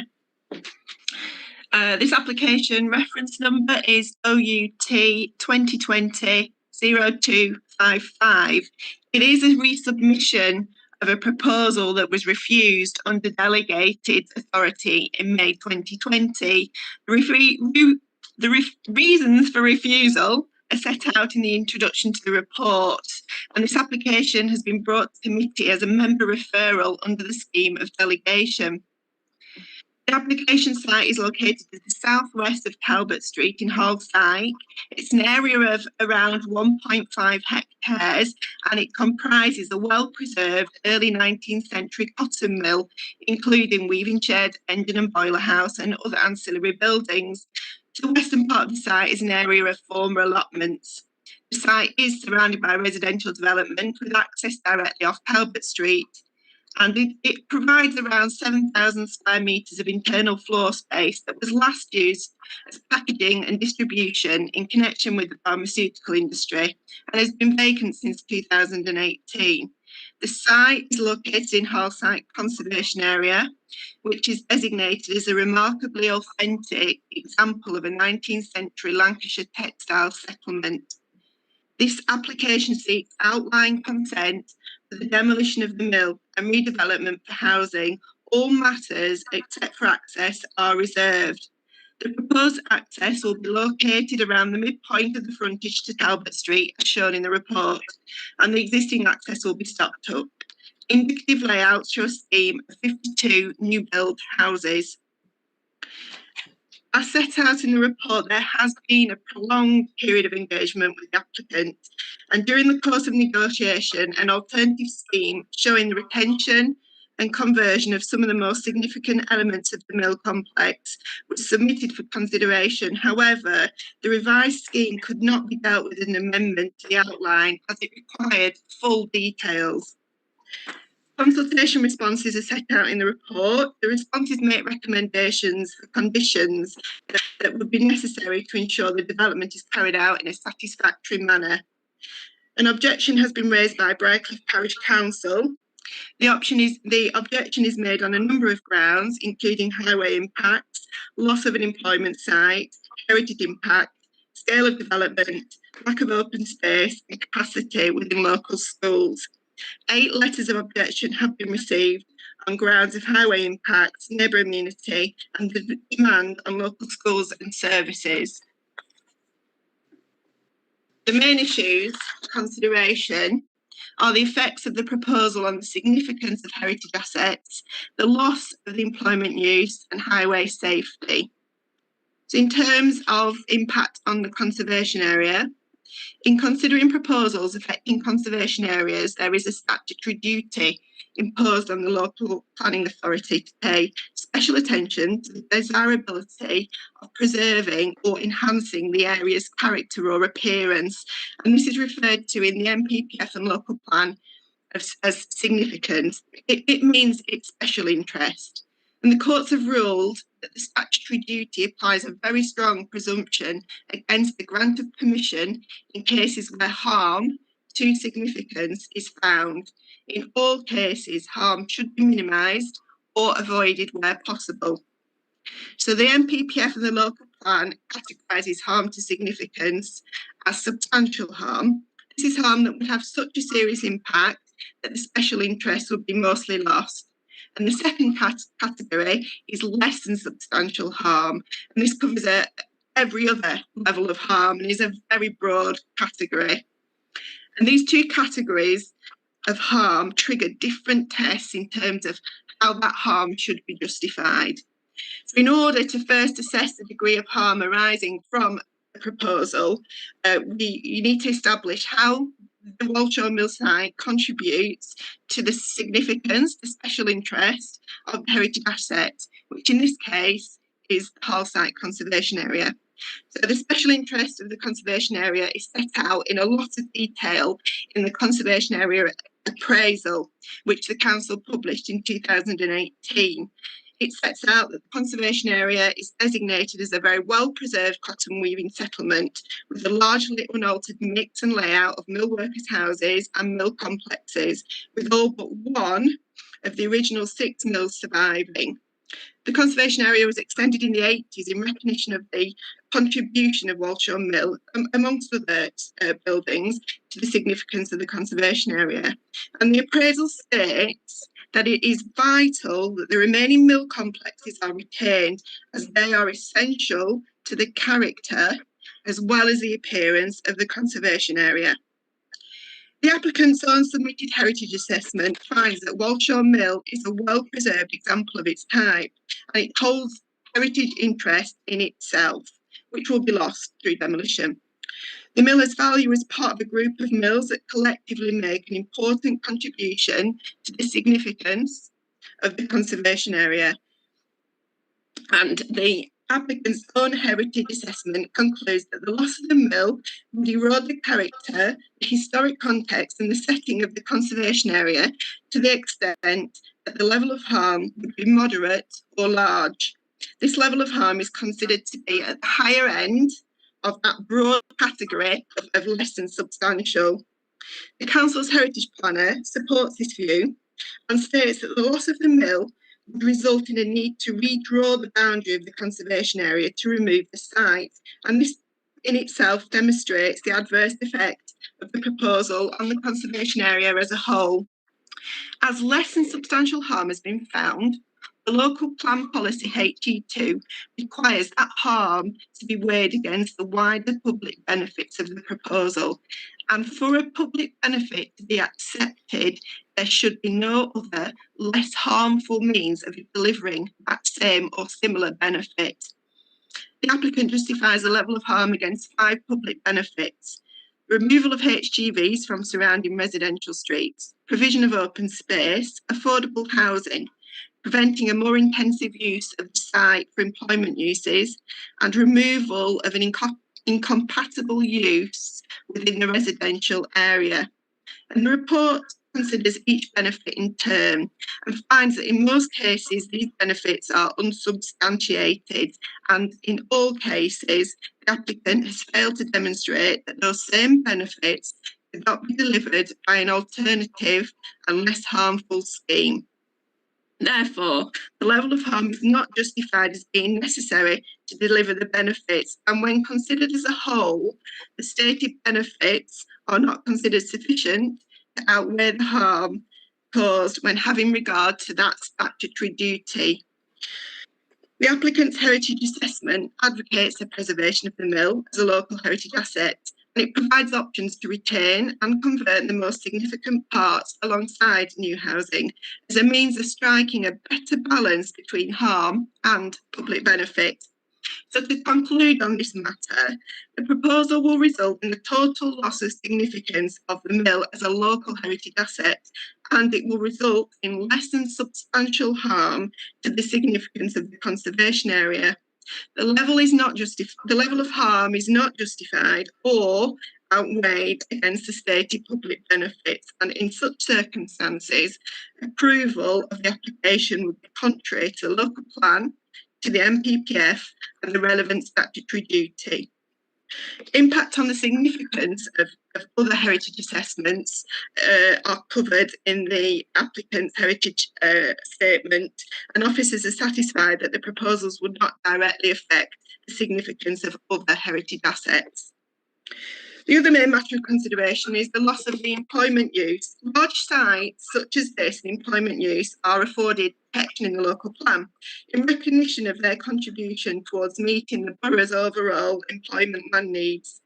And the cumulative loss of such sites to housing would not only limit the supply of businesses looking to establish, expand, or relocate, but in the longer term, they're likely to result in the release of greenfields, open countryside, or greenbelt sites to replace them. And the council's monitoring records indicate that losses of employment land are currently exceeding the replacement allowances built into the employment land requirement calculation in the local plan. Policy EMP3 does set out 2 exceptions where the loss of large employment sites would be permitted, and the proposal is considered to satisfy the first exception set out in the report. The second exception requires the applicant to demonstrate redundancy through evidence of at least 12 months comprehensive marketing. The application as submitted was not supported with any marketing evidence, and the applicant sets out a justification as to why this was. This is detailed in the report, and it does remain relevant.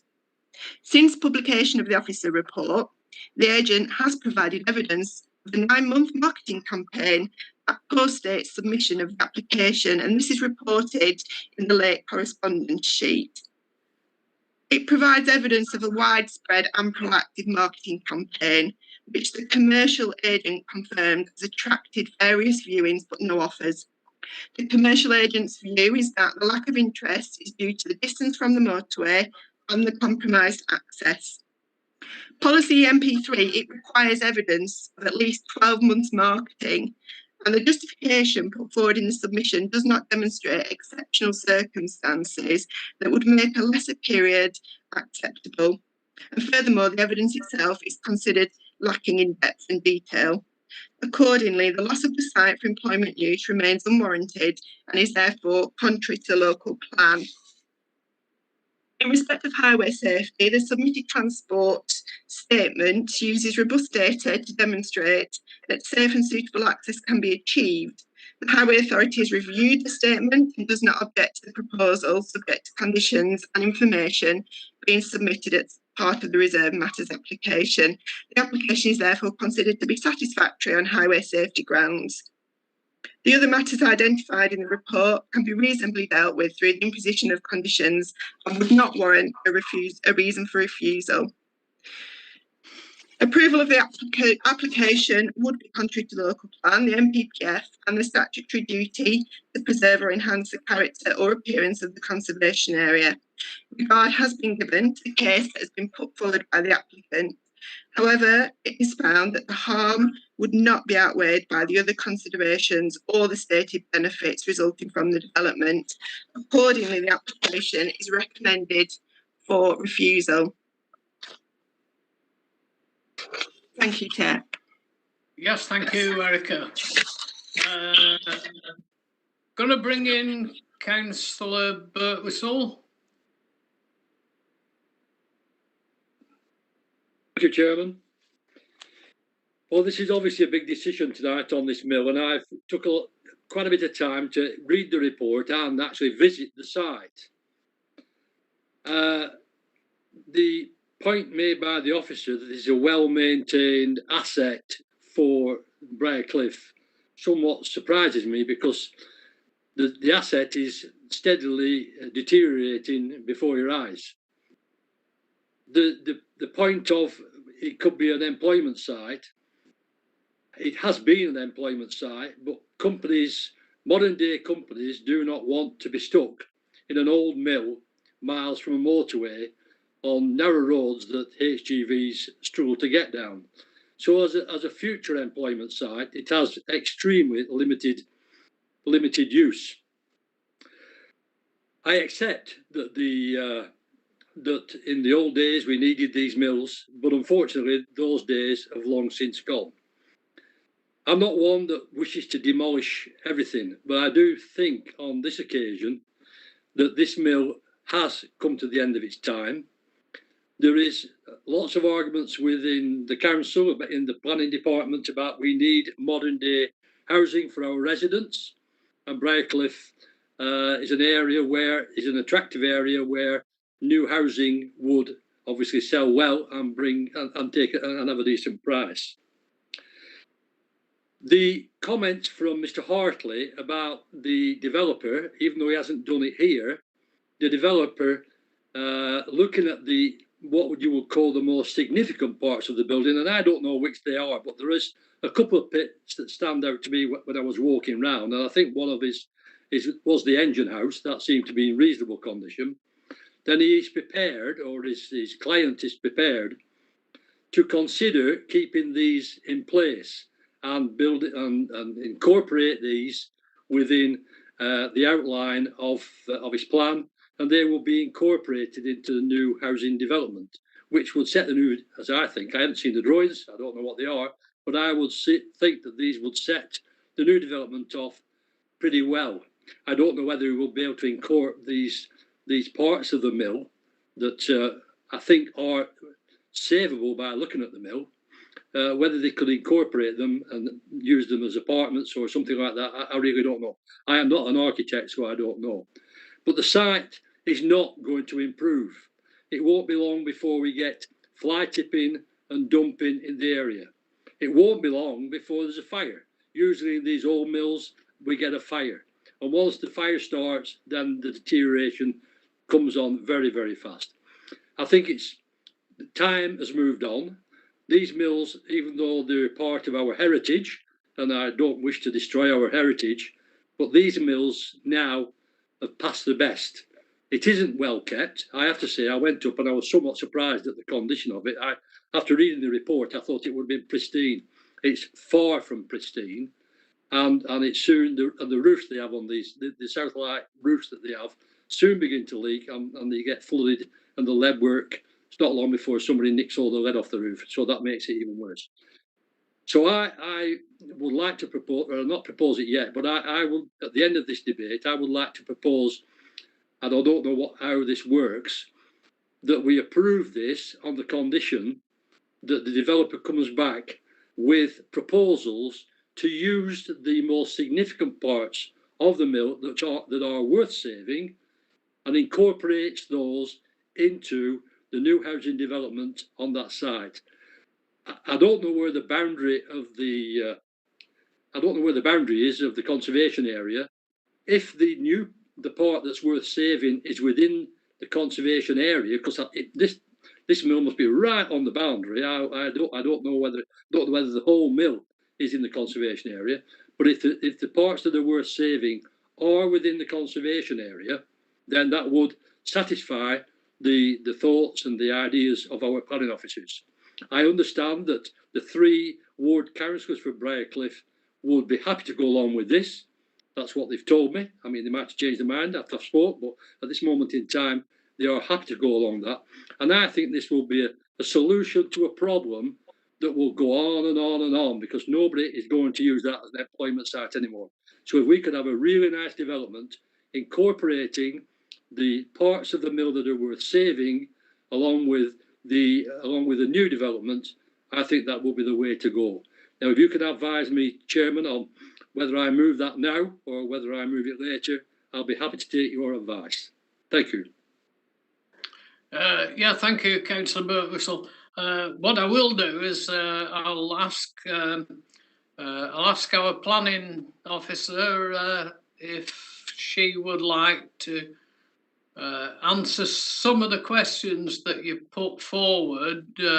Are you able to do that, Erica?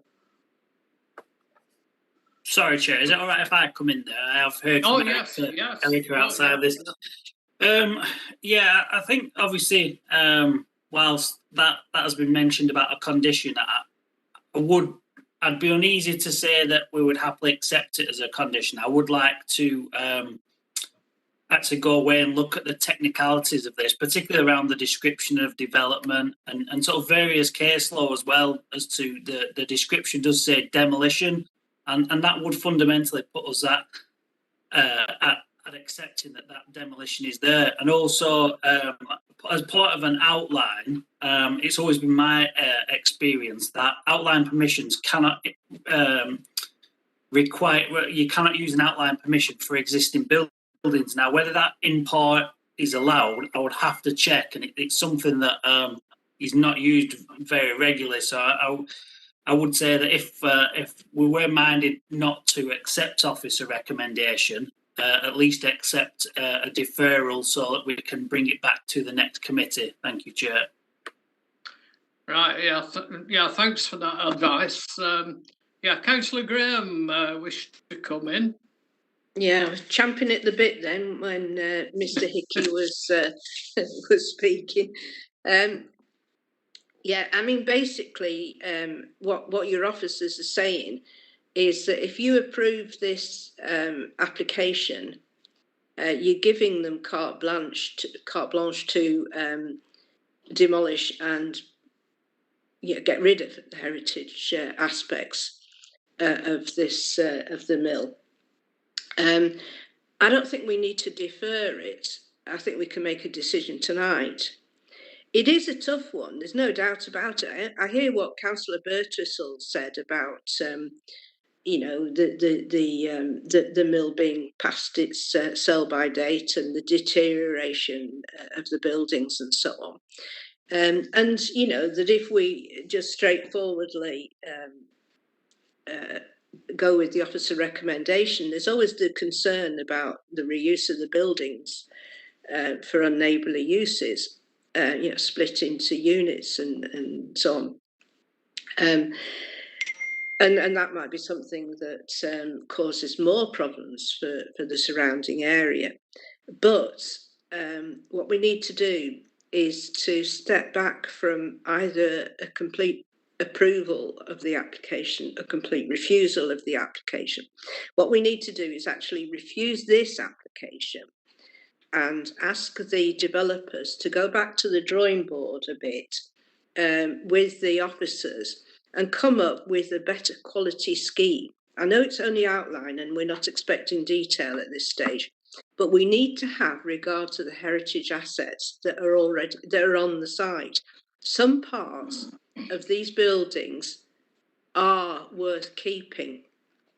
And so I would say that on balance, although this is a very difficult one, on balance, I would say refuse this application, get the applicant to go back to the planners and say, right, okay, well, we'll keep this bit, we'll do that bit, and we'll come up with a better scheme, one that will be more acceptable to the residents, more acceptable to the parish council, and, you know, retain at least some of the history of the site. Thank you, Chair. Oh, sorry. Yeah, sorry, Chair. Before I finish, I will move the refusal as per officer recommendation. Thank you. Right, yeah, thank you, Councillor Graham. I've got Councillor Johnston wishing to speak. Thank you, Chair. I think approving this application is a complete non-runner. I think the debate is whether we should defer it or refuse it. Councillor Birtwistle is right.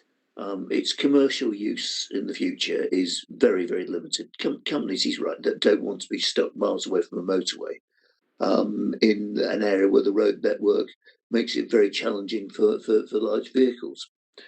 I think the question is which parts of this mill should be demolished and which parts should be retained. Although I did hear reference to an engine house, which always fills me full of dread, because there's an engine house called Queen Street Mill just around the corner, and look what happened there, and look how much that's cost us over the years. It's a big site. I did go and have a look at it. I have to say it's not a thing of beauty. It really isn't, and we're hardly conserving a wonderful asset. It's a bombed out old mill which is falling to bits, frankly. The issue as well, probably one for another day, is the question of 52 properties. Hull Sike is arguably already overdeveloped. Can the local infrastructure, particularly the road infrastructure and the education infrastructure, sustain 52 more properties? And hardly surprisingly, this site isn't in the local plan. My gut instinct is that we should defer this, but I'm not going to die in a ditch if we refuse it. One thing that we most certainly should not be doing is approving it. Right, yeah, thank you. I've got Councillor Birtwistle wishing to come back in. Thank you, Chairman. Well, we have to make a decision. And I basically don't want this to die on the vine. I would like to get this mill sorted out. Now, just refusing it means it's a dead duck. So I would like to propose that we defer this for further discussions between the developer and our planning officers, with a view to a positive result of getting the development going, but retaining the best parts of the mill and incorporating it into the new development. I don't want to sit here, well, I might be not on this council, but I've sat here for a long time. I don't want to be sat in a planning meeting, a DC meeting in 2 years' time, where this comes back again and we have a derelict mill, even more derelict than what it is now, trying to decide what to do with it. We have a developer who's keen to do it, and from what Mr. Hartley said at the beginning, is keen to speak to our planning department with a positive view on doing something with this mill. So I would like to propose that we defer this decision tonight, and that the developer is invited to come back into the planning department for positive, not negative, positive discussions on how they can save the best parts of this mill and maybe incorporate them. I don't know. I'm not a builder, but they could. I've seen flats built in engine houses and things that very attractive. You can use very attractive things in old buildings, and demolish the old weaving mill that's basically falling down, and build a very nice development there. So I would like to propose that we do that, but it's got to be done with a positive view, not a negative view. No, we're not having that. No, we're not having that. We want to look at it very positively. And from what Mr. Hartley says, the developer seems keen to do that. So I will propose that. Right. Chair. Yeah. Thank you, Chair. Councillor. I've got other speakers. I've got Councillor Gill, who Chair. hasn't spoken. Councillor, Councillor Harbour had also submitted a right to speak privately to me, just at the same time as Councillor Johnston, actually. Right. Yeah. Right. So, well, I think I had got Councillor Gill down. Then I'll do either Councillor Harbour and then Councillor Johnson, if that's okay. Councillor Gill. Yes, Chair. If I may I give way to Councillor Harbour, as I was going to second Councillor Birchwhistle's deferral to defer. So with Councillor Harbour getting in before me, I would like to listen to Councillor Harbour first, if that's okay with you, Chair. Right, yeah, that's fine. That's fine. Yeah, Councillor Harbour. Yes, thank you, Chair. Chair, I'd like to second Councillor Graham's proposal and actually refuse this application. And just because we refuse this application tonight, that doesn't mean we've closed our eyes and our ears. If the developer and the applicant is serious about talking to the council's planning officers and coming up with a proposal which will be acceptable, then there's nothing to stop them coming back to us. There is a danger, as Councillor Graham says, that if we start, if you like, giving little indicators out, that demolition is not such a bad thing, or whenever, whenever people are muting privately, that's the wrong message to send to a developer. Let's just think about what it was first. This application talked about complete demolition originally. Then they backtracked a little bit. I'm suggesting, Chair, and Councillor Graham's suggesting, I think, refuse the application and then we'll see how serious the developer is. I think the developer may want to come back and talk to our planning officers, but they will come back, I suspect, with a more realistic proposition. So we're not saying no, go away. We're just saying to us, we're refusing this application, but you're more than welcome to come back with one which is acceptable to everybody. Thank you, Chair. Right, yeah, thank you, Councillor Harbour. So the way I've got it now, we've got Councillor Graham has moved refusal, Councillor Harbour has seconded that. We've got a motion on the table for deferral from Councillor Birtwistle, which hasn't been seconded yet, but I feel it will be.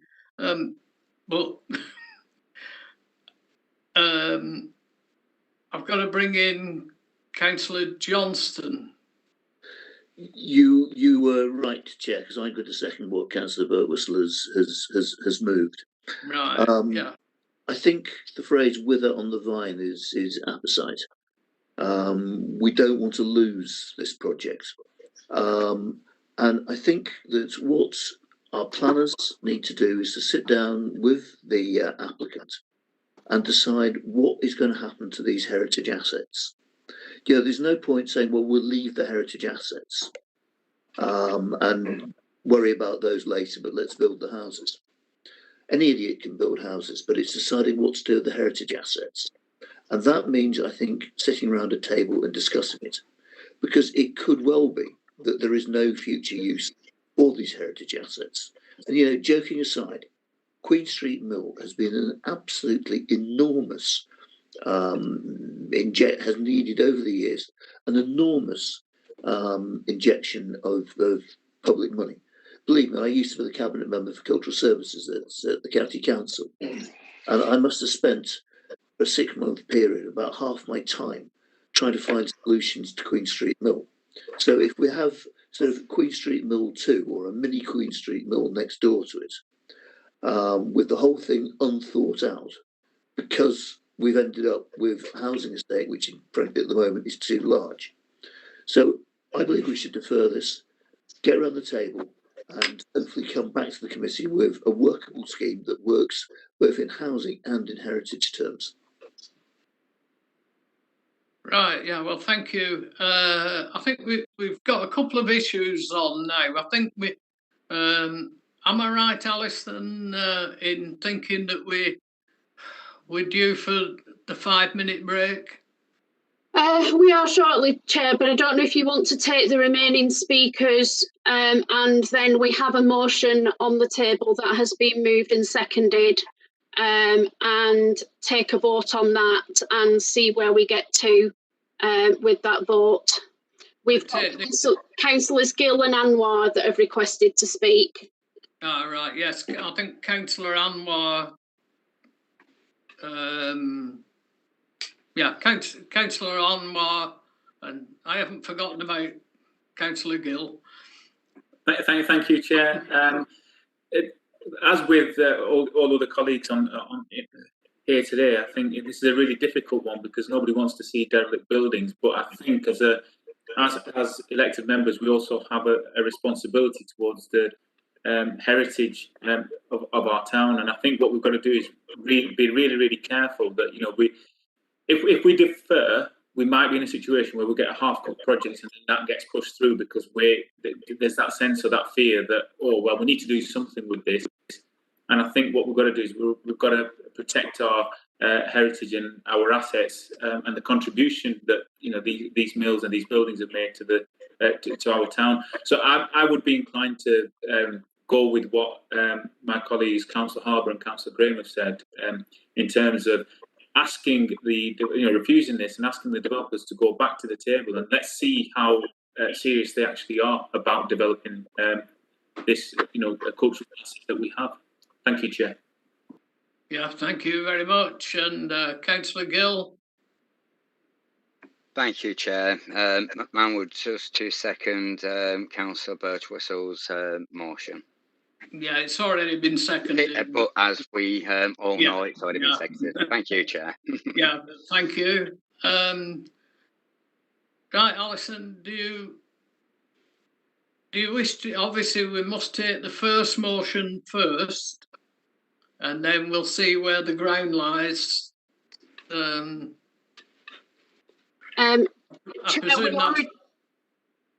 Sorry, we are already aware that as there is an opposing motion being proposed, that there is dissent within the room. So should we go straight to the electronic poll? Sorry. What are we voting on, Alice? Are we voting on my proposal or on the first motion? All right, fine, okay, yeah. The first motion was for refusal. Right, okay, thank you for that. Right, so electronic poll, Chair. Yes, yeah.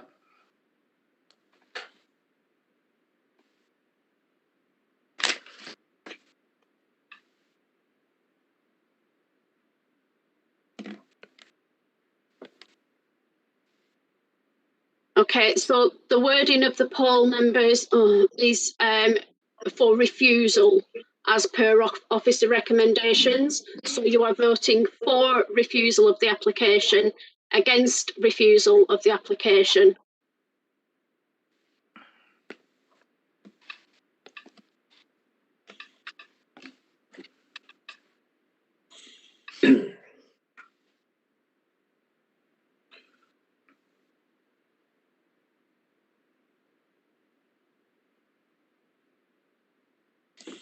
I think we've just got a couple of members that need to press submit.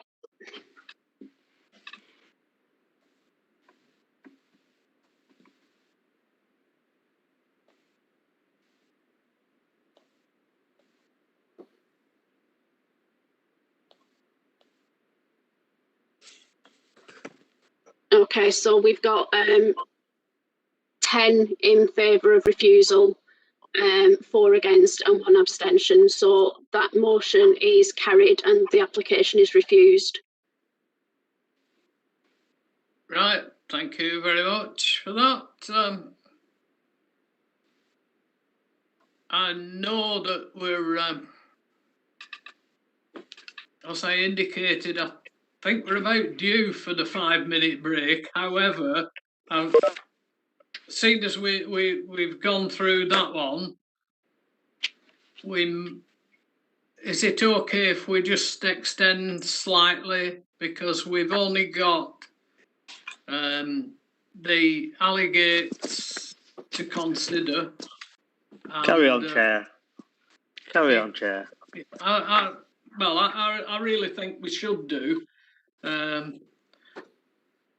as we're so near to ending the business, hopefully. Right, so we've got items 6B, C, D, E, H, and J and M. They're all on your agenda. The various backstreet Alligates. The reason they're on is because they've been submitted by Burnley Council. Do we need an officer report on it? Just like to add, Chair, that we've received no objections to any of the applications. So unless any members have specific questions, nothing further to add on the reports. You have covered it that they're before the committee as they are our applications for ourselves. Thank you, Chair. Chair, can I move on block, Chair? Can I move them on block, Chair? Yes, I was intending to move them on block. I'll second unless it, unless anybody had any specifics on any of them. Chair, if I could just very, very briefly comment in moving them on block, that I particularly welcome the one in Rose Grove, which has been waiting to be done for, I hate to think how long, probably as long as Walsham Mill's been empty. Yeah, right. I'll second that, Chair. Right, fine. So again, moving on block, have we any dissent?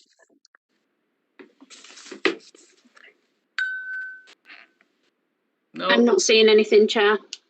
No, right. That's brilliant. So we can take all those items as being approved. And I think that really sums up the business for this evening. Chair, we have just got the delegated decisions. If there are any comments on those.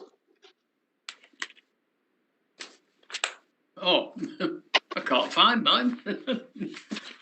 Must have. Oh yes, there is. Page 113, Frank. Yes. So, have we any comments on the delegated decisions?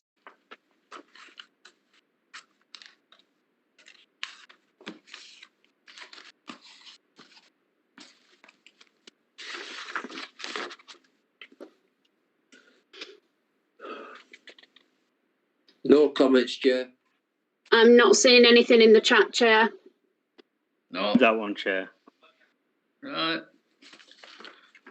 Right. So in that case, thank you very much, everyone. Thank you for your attendance, and we'll see you again soon. Thank you, Chair. Thank you, Chair. Good night. Chair, thank you, everyone. Thank you.